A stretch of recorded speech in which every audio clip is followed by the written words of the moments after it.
안녕하세요. 재테크는 꾸준히 재권입니다. 지난번 영상에서 부동산에 전화 거는 것에 대해 이야기했었죠. 부동산에 전화를 걸어 약속을 잡고 물어볼 내용을 확인하라고는 하지만 막상 저희가 전화를 거는 게 쉽지 않아요. 뭘 물어봐야 할지, 그리고 어떻게 대화를 시작해야 할지 고민되시죠? 저도 처음에 부동산에 전화 걸기 전에 몇 번이나 망설였어요.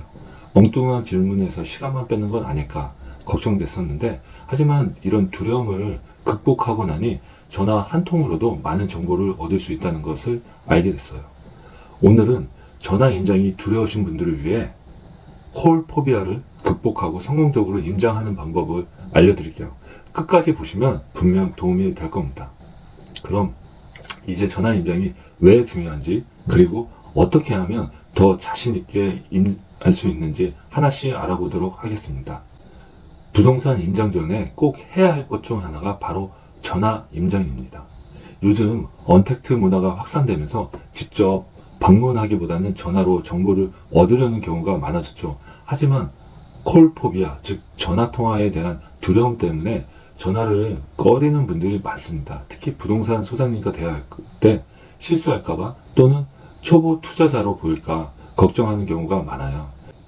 콜포비아는 전화를 거는 것 자체가 부담이 되는 현상인데, 사실 전화 임장은 직접 현장에 가지 않고도 중요한 정보를 얻을 수 있는 훌륭한 방법입니다. 준비된 질문만 있다면 소장님들은 대부분 친절하게 답변해 주십니다. 저 역시 처음에는 전화를 거는 게 정말 부담스러워 몇 번이나 망설이고 잘못된 질문을 할까봐 두렵기도 했었죠. 근데 몇 번 이렇게 시도를 해보니 점점 자신감이 붙고, 전화로 소장님께서 여러 중요한 정보를 제공해 주셨고, 생각보다 이 전화 통화는 매우 유용 도구가 되었어요.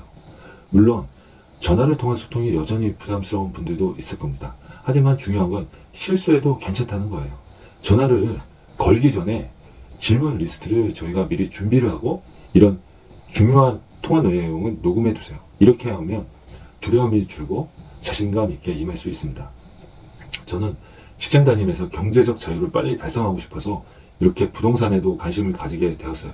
경험하면서 부동산 임장이 중요했고, 임장 전 전화 임장해야 하는데 처음에 전화 임장이 정말 어렵게 느껴졌지만 그 과정에서 얻은 정보들이 제가 이렇게 부동산 투자하는데 큰 도움이 되었고, 제 목표에 더 가까워진 데 한몫했습니다.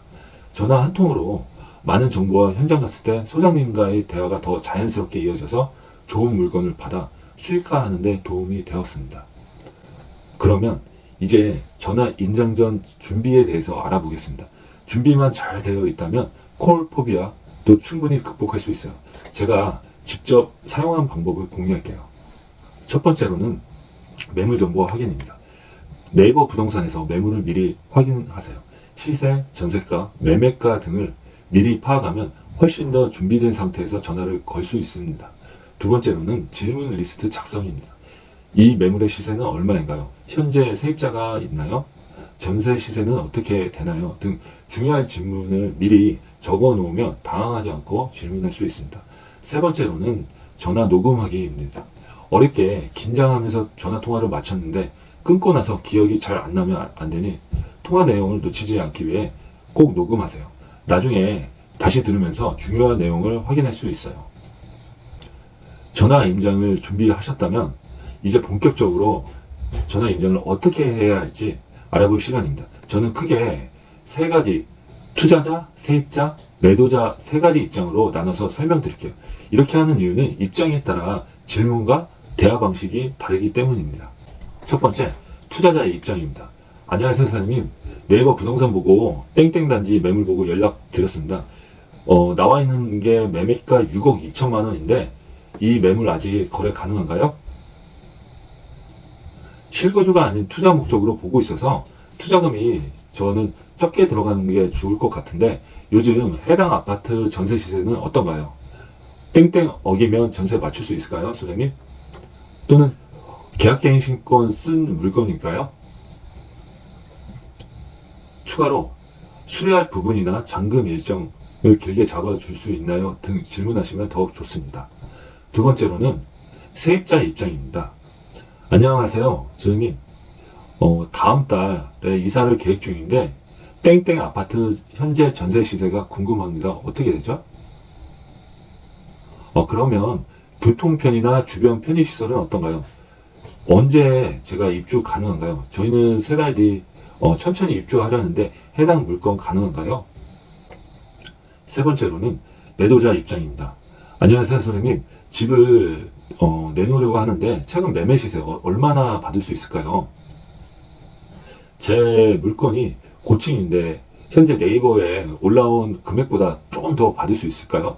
3년 전에 제가 샤시 빼고 도배, 화장실 수리 및 인테리어가 된 좋은 컨디션이라서요. 그리고 요즘 명절 추석 후 보러 다니는 손님들 많으신가요? 마지막으로 콜포비아를 극복하는 팁을 알려드릴게요. 두 가지인데 첫 번째로는 자신감을 가지세요. 처음에 떨리더라도 몇 번 이렇게 시도해보면 분명 나아집니다. 소장님들도 진지하게 답변해 주실 거예요. 두 번째로는 실수를 두려워하지 마세요. 통화 중 실수를 해도 괜찮습니다. 부족한 부분은 저희가 또 나중에 다시 물어보면 되니까요. 저도 처음에 실수했지만 점차 좋아졌습니다. 오늘은 콜포비아를 극복하고 부동산 임장을 성공적으로 하는 방법을 알아봤습니다. 처음에 두려워할 수 있지만 전화 임장은 부동산 정보를 빠르게 얻을 수 있는 중요한 방법이에요. 오늘 지금 바로 앞에서 말한 시나리오 토대로 관심 있는 부동산에 전화해보세요. 질문 리스트를 만들어 준비한 뒤 자신있게 첫 전화를 걸어보세요. 그럼 오늘도 사회초년생 불인인 여러분들에게 좋은 정보, 제가 직접 경험한 것만 공유하는 제꾸였습니다. 감사합니다.